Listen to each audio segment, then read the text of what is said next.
My favorite Ren face from Fate Grand Order. I'm not talking gameplay wise. I'm talking like personality. Like Eresh is adorable.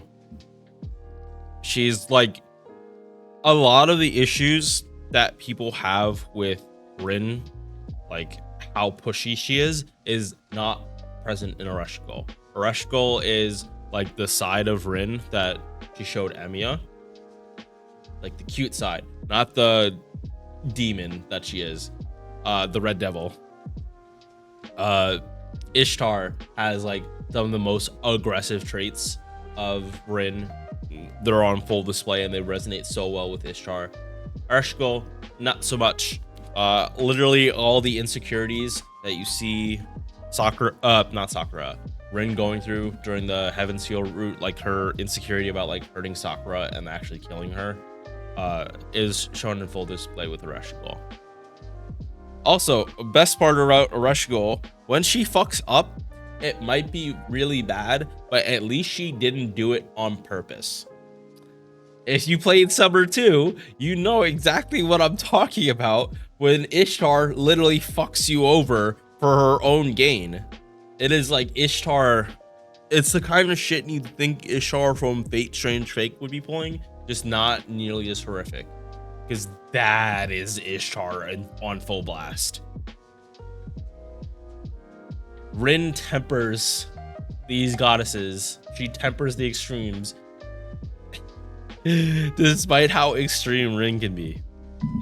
Alright. Anyway, this buff fixed Eresh's biggest pain point was that her MP was not hitting very hard. And she was just like, Melusine came out. Pre-buff Eresh was not competing with Melusine. Let us get started. Am happy to say she did get a costume in Lost Belt 7. Dang, hiccups again. Need the coffee.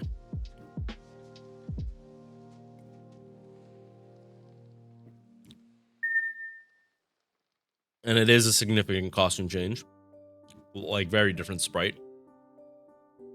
Hopefully we get Summer Eresh, because we just got another Sakura in Kali Durga. If all Rin fans get this year is a costume for Ereshkigal, not Summer Ereshkigal, while Sakura gets another goddess using up her body, I think people will be slightly upset. If you don't do it this year, for the love of God, do it next year on the 10-year or 20-year anniversary for Fate Stay Night.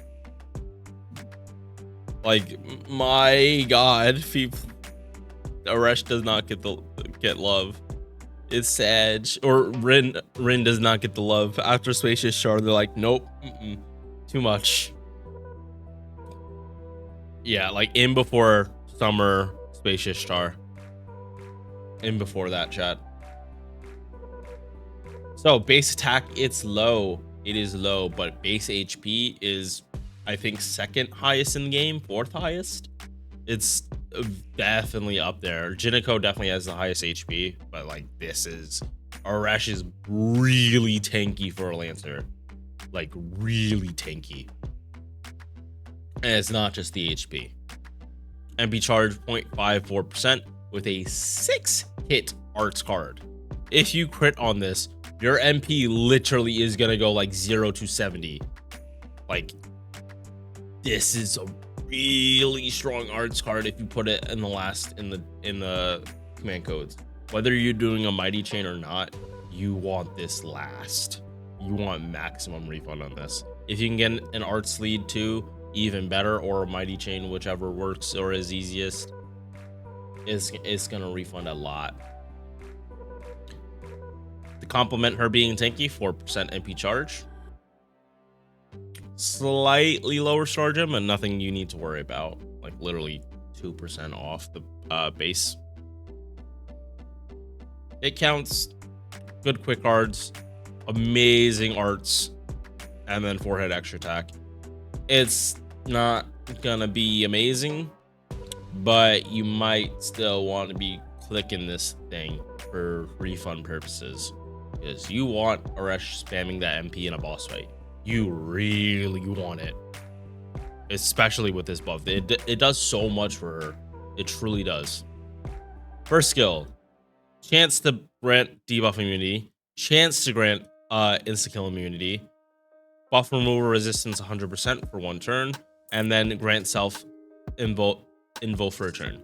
So when we look at Ishtar, because Ishtar came out like a year before Ereshkigal, this is similar to Ishtar's battery. How it was a chance-based invul or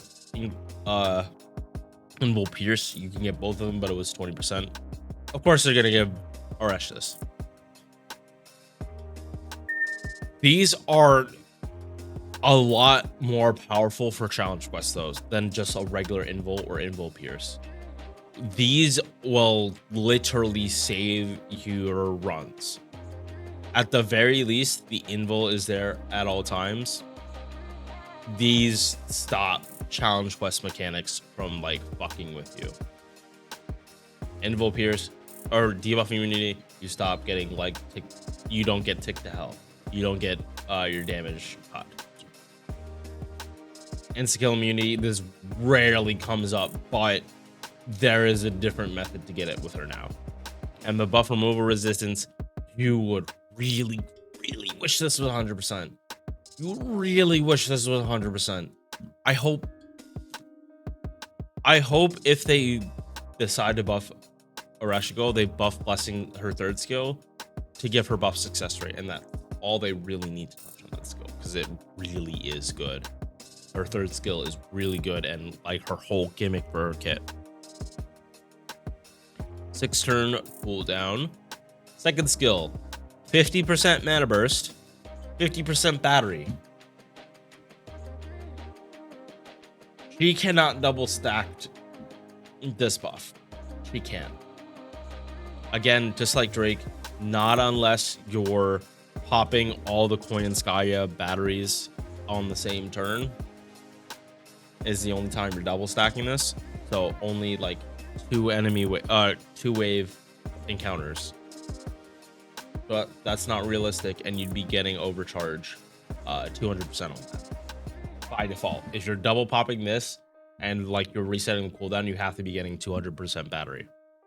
So if your Ereshkigal is in MP2 at least, you're not even gonna see the point of doing that to try to double stack this. Like I have issues, but not as much of an issue as like say Jolter, her mana burst having the invul, because like most of the time if you're popping a hard buff, you're usually MPing soon anyway. This just doesn't give you the option that if you're already at max, you still have to waste battery for the damage.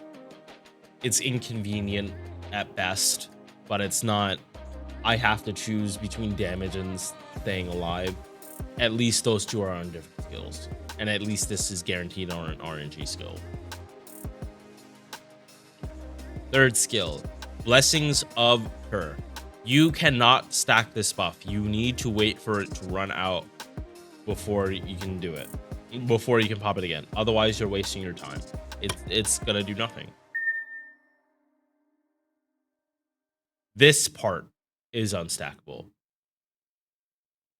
Not this part. If you want to double stack this part, go ahead. It's 20% defense, 30% MP gen, and a 33,000 HP max HP boost to the entire party. All this stuff is party wide. So if you do double stack that, that's 40% defense, 60 MP gen, and everyone got 6,000 HP for free. You don't want to really do that though. Not in a challenge quest. And notice that there are no offensive buffs here, so there's no reason really to be double stacking it even in Koyanskaya. Not if you're farming. There's no real point to double stack it. You do need this skill up though. You have to have this skill up though before you MP. Otherwise, you're not stacking what you can stack now. Skill priority, you need to, this is like priority number 1, and then level this, and then this. But that's if you're talking about farming. If you're talking about challenge quests, this is like this, I still want to say that this comes last because it's still like, no matter what, it's not going to be guaranteed.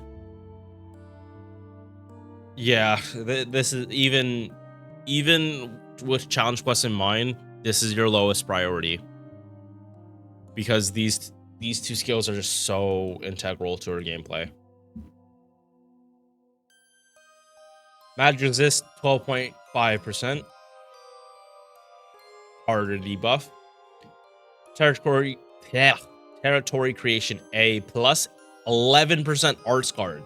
She has the one, but it's getting buffed a lot. This is getting buffed up a lot.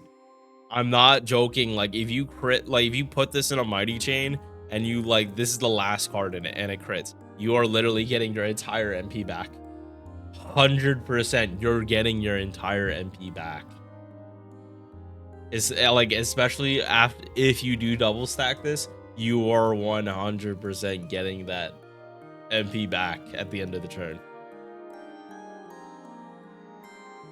Goddess Essence for even more debuff resistance. So in total, she has 35% debuff resistance innately.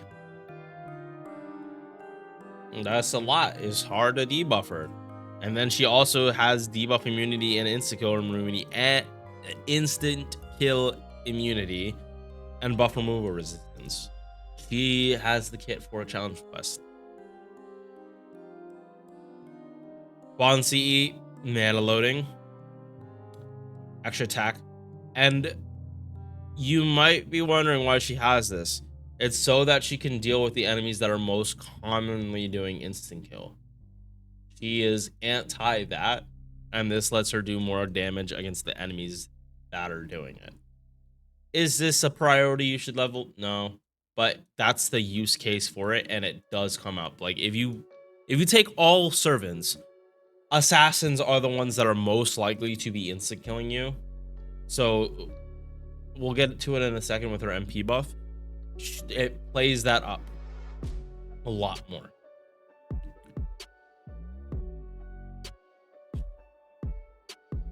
So this is what her MP was. Damage to all enemies, attack buff if you have blessings as cards. So she always did have ramp up.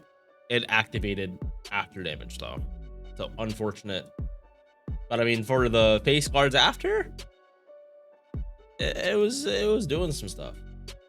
This scaling, not the best like base, but it is 10% each stack. It's not insignificant, and Ishara does have this too.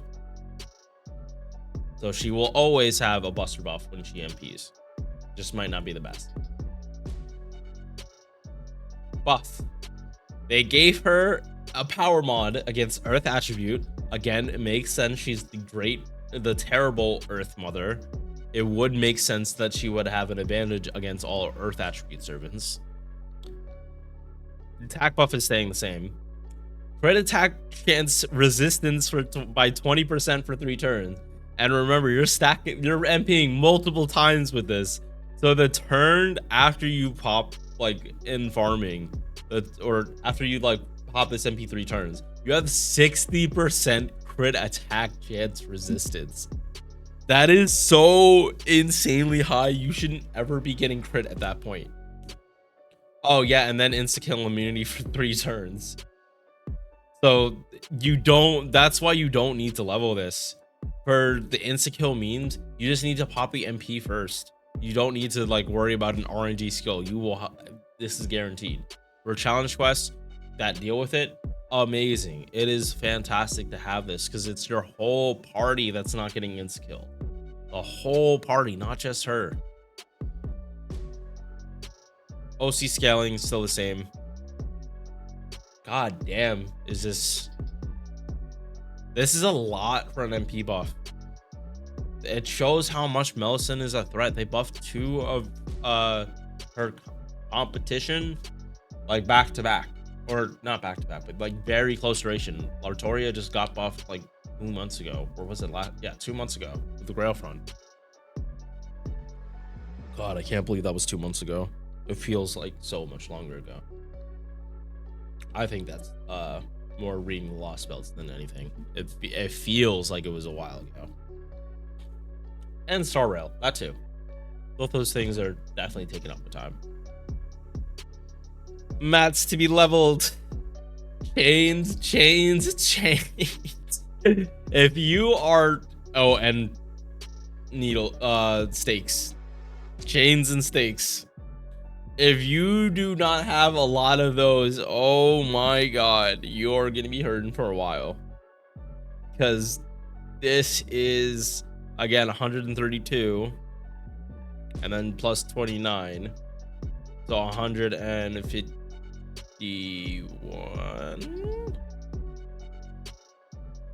Pull up 32, no, 161, sorry, 100. I'm not doing this wrong. Yeah, 161. I like to write down the maths to help me visualize it, but I can do it in my head. It's just, again, it's early in the morning.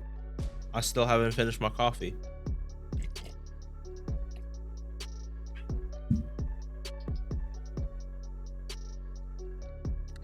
Pen.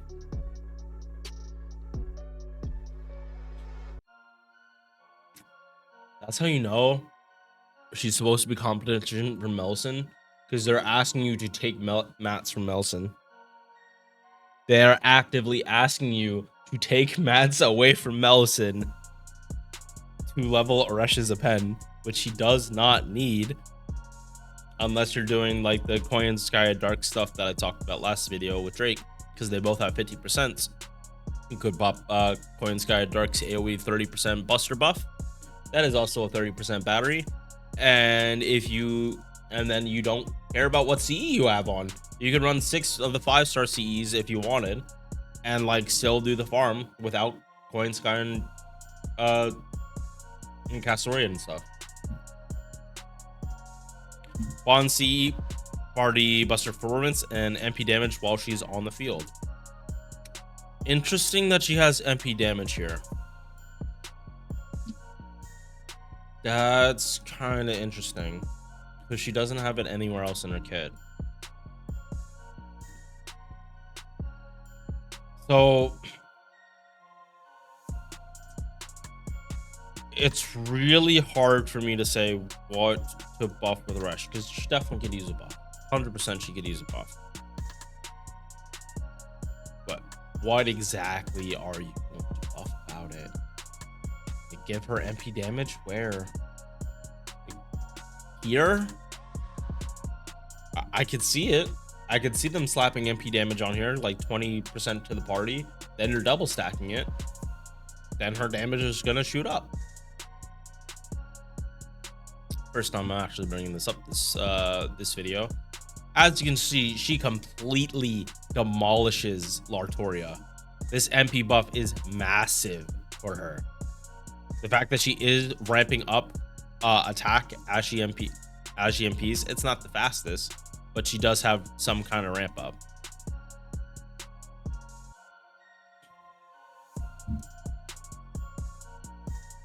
And yeah, she does hit a lot lower wave 2, but wave 2 you're kind of not that worried about half the time. You can use face cards then. You're not entirely screwed by card RNG at that point.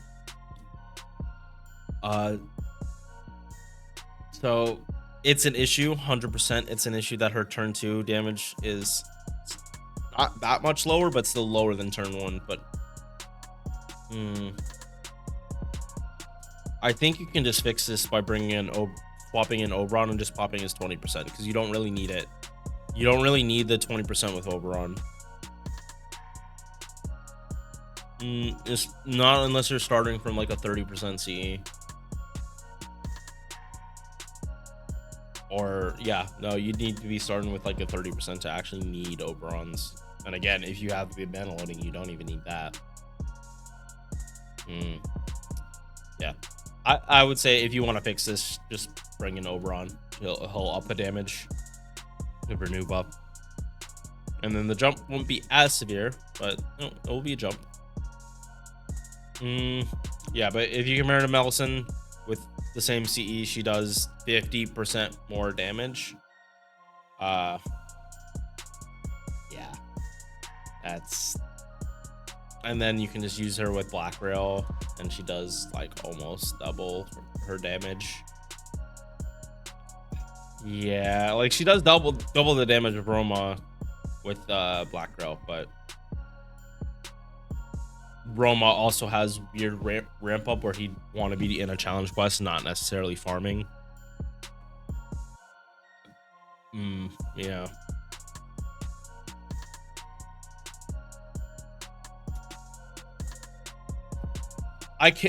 It's a good thing Eresh isn't on raid up, because I could not say to someone to summon for Eresh so quickly after Melusine.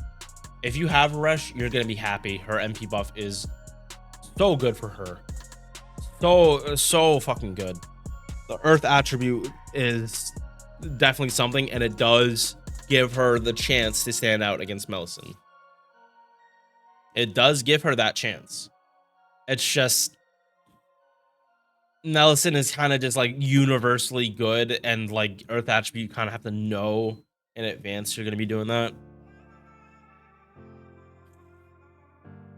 Yeah.